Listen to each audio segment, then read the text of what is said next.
basically like the length of the bangs, so I'm not gonna play with them too much, and then just really gonna open that front up and just concentrate on like loosening all of that stuff up, so we can get a lot more movement and Needs bring that stuff helpful up. volume. Yeah, So kind of bring it up like that. Just get a lot of like stuff coming in here. It's all gonna be like that's all gonna be dry cut in, so I'm never gonna be able to get that close. But definitely gonna pop that up.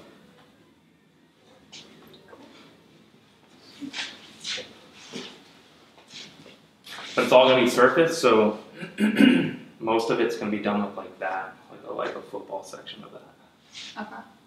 So the rest is pretty soft.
Doing a little bit of a connection between the short layering and the very, very long length. So in order to do that, I'm going to slip through with kind of like a technique where I just channel and slide my scissor down from the shorter lengths to the longer length, trying to keep a little bit more density on the bottom and really opening up that layering pattern in the top. I'm just going to do that by picking my entry point of my layering pattern and then thinking about my connection all the way down. And I'm just backing up and then bringing it forward just to create like a more shattered appeal. I don't want it to be a perfect thing because it'll just get a little too flat.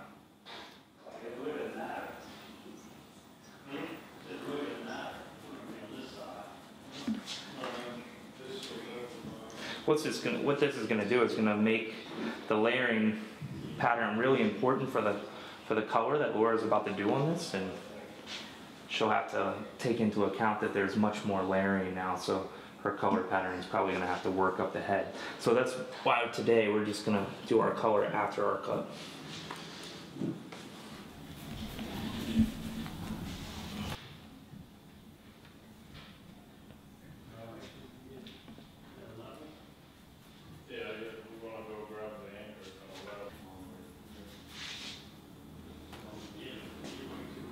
So just tying this all the way around the back section here, it's because I want my entry point to almost be at the same level all the way through. I'm not inverting, I'm just going to travel it around, and that's going to keep my entry point this kind of square coming through.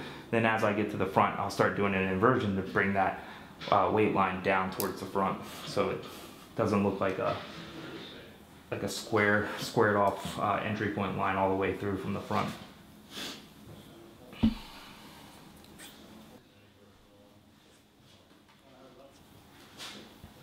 Then working in some steep diagonal forwards through the front, and then I'm just going to invert back to that last section.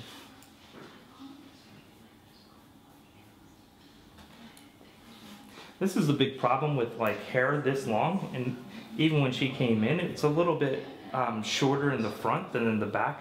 So basically all of my inversion is to try to keep as much weight there in the front. That's going to help me, or at least help her, like maintain the strength in that corner, which to me in long hair is, you know, the most important aspect of the style.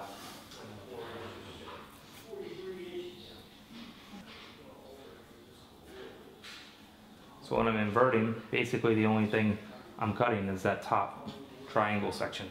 All of that comes back but doesn't reach.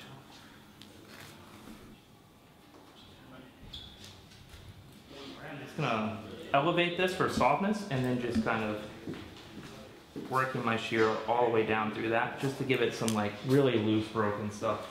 I'd already kind of established a length there in the exterior line.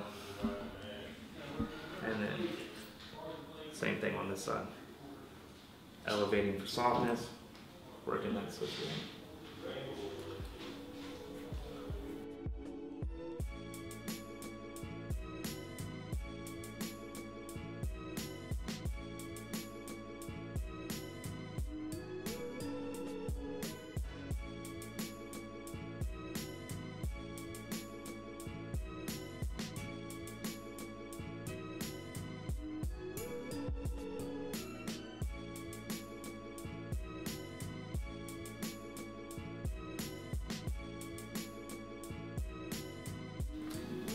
All right, so we just kind of like did a quick exterior cut on her, wet. Now I'm gonna do the bulk of the haircut, which is gonna be done dry. And I'm just gonna show you a couple of techniques, mainly utilizing twist back cutting. And then I'll do a little slicing on her bangs. Okay. Just gonna give a little negative space to the ends here to allow her fringe. So I'm not going to take off a lot of weight and just like really breaking into the edges.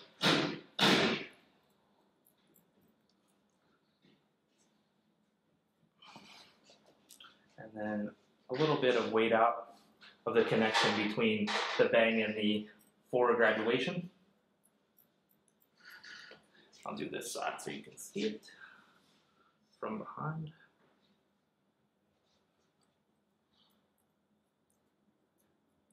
This is one of the most important cuts in my haircuts for just the client and for the shape of it. Just as she grows out, I want that to not be like super heavy there, so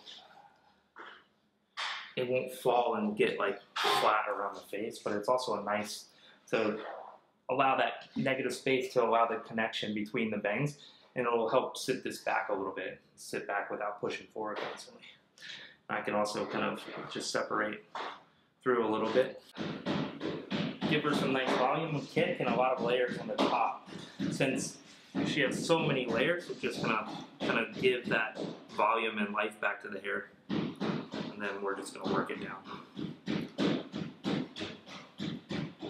Now I'm gonna be really careful not to go too low just because of her density at the bottom, but just slight small connections working it.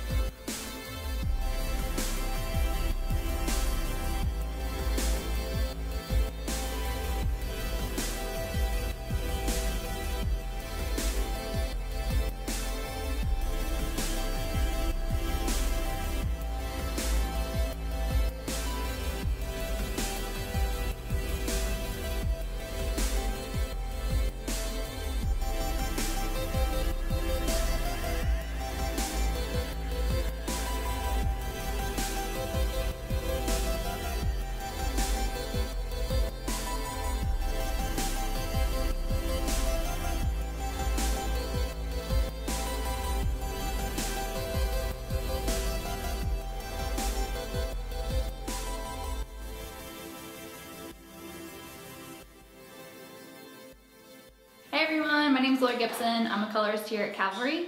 What I'm going to be doing today is going through and actually connecting some highlights into my shape here. Kelly did an awesome job cutting her, so I just want to kind of soften out her color by connecting her length to her layers. Since she does have a pretty heavy fringe, I'm not going to really do too much into that. I want to keep it the drama factor there and then have all of her lightness live around cheekbone down.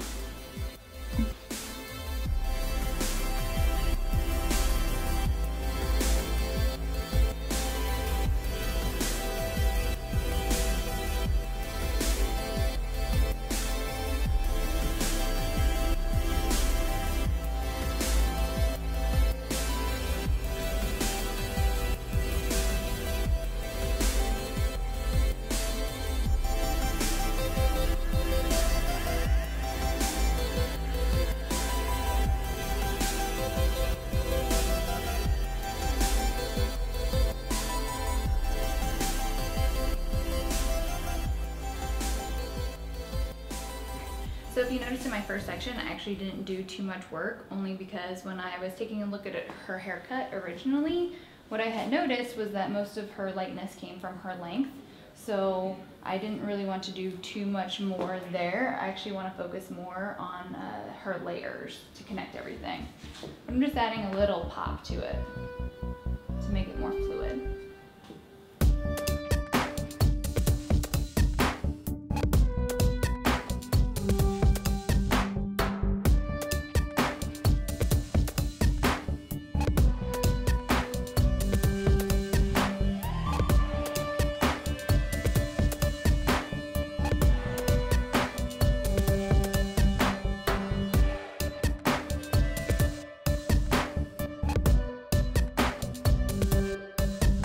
Today I'm using a L'Oreal Professional's freehand lightener.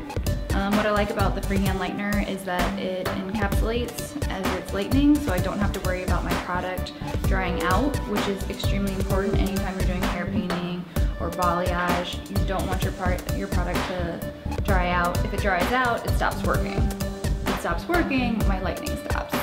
So I definitely need something that's going to continue to work as it lightens.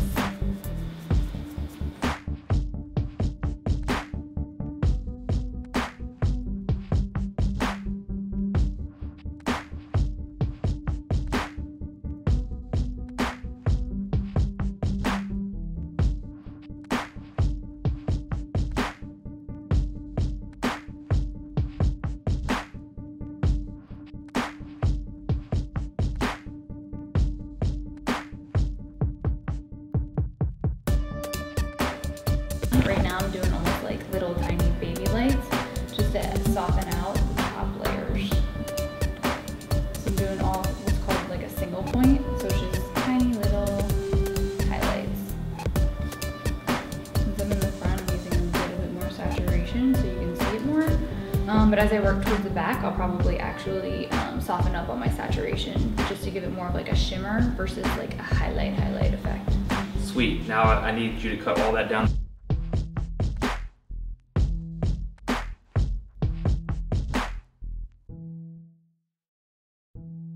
This is Tuan Tran. Today, he's gonna style some hair. Thank you, Kelly. So what we're gonna do on our girl today, Courtney, we're gonna style out her shape that Kelly's put in, and we're going to show off the beautiful balayage that Laura Gibson has created for us. So I'm gonna put a little foundation mist in the hair, just to even out the ferocity. Do you want me to include Alice? Yeah. Or do you want to do it on our own first? Roots to ends. I think include Alice. Yeah. Exactly. And then we're gonna layer this up with some Orbe Super Shine.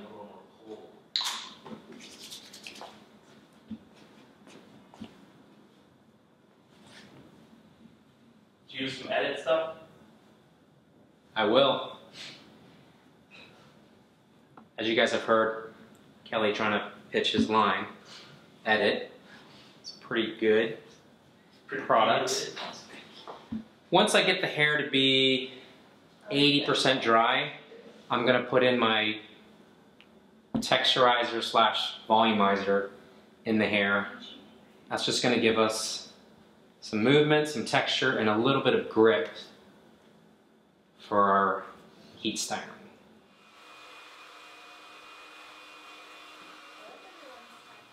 So I'm going to use a little bit of session spray. I'm actually going to work pretty methodically, working at the fringe area or bang area, and then I'll just go from the back nape area all the way up to the front. This actually is going to help us give us a lot of grip and texture in with this style.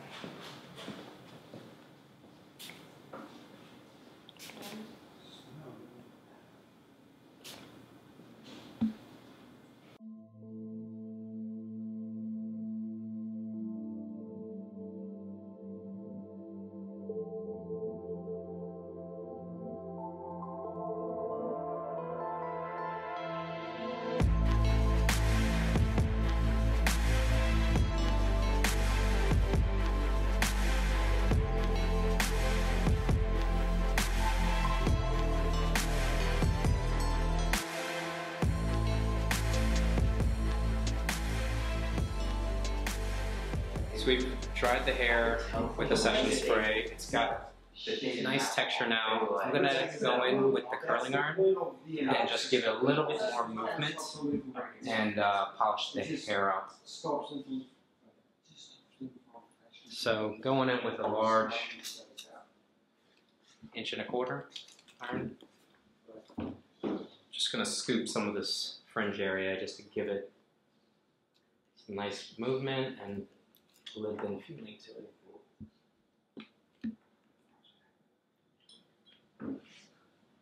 Just coming in, just gently bending the ends. You want to create movement that's not too spirally or kind of too done. So how we do that is just going to go in and curl it one way and go in the opposite way and just pull it down and just keep on working our way down to the ends. Sometimes we don't even have to work the ends because it's got texture that we like and movement that we like. So I'm just going to go around the head and do that. The key to making this work is to actually make it look like you never touched it with an iron. Just enhancing what the style is.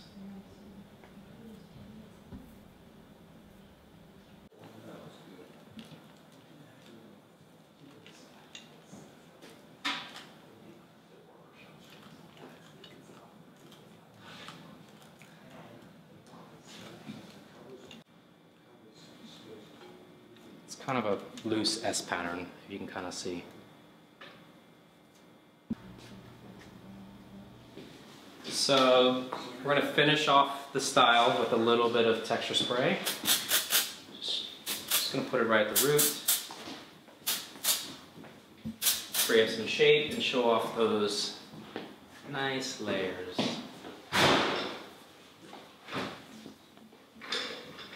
As you can see, what the iron has achieved us. Pretty simple, but looks quite natural and undone. This is my model Courtney. We finished up, we did a graduated inversion with our wet cut, and then we finished it with a myriad of texturizing techniques, some personalizing techniques, mostly using twist back cutting. Then we just kind of removed some weight from the bangs and gave her a nice bang there. Hope you guys like it. This is my finished look. And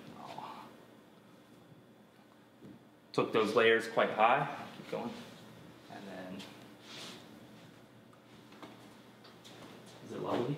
So we're going to go in with another technique where we're folding the hair and securing it with our rubber bands, and when we loosen the hair out, it's going to give us a nice texture.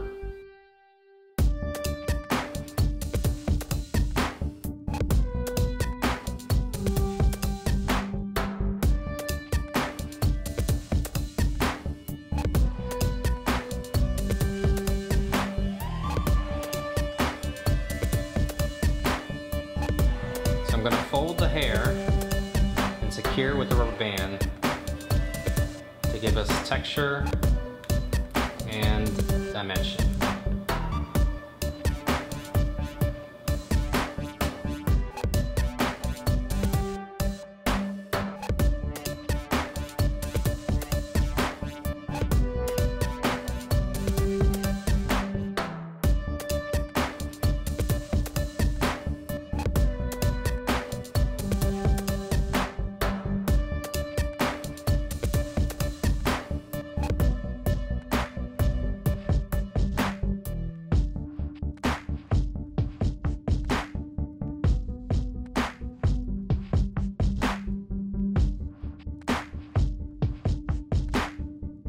So now that we've done all the folds throughout the hair, I'm going to go in with some warm air and accelerate the drying process.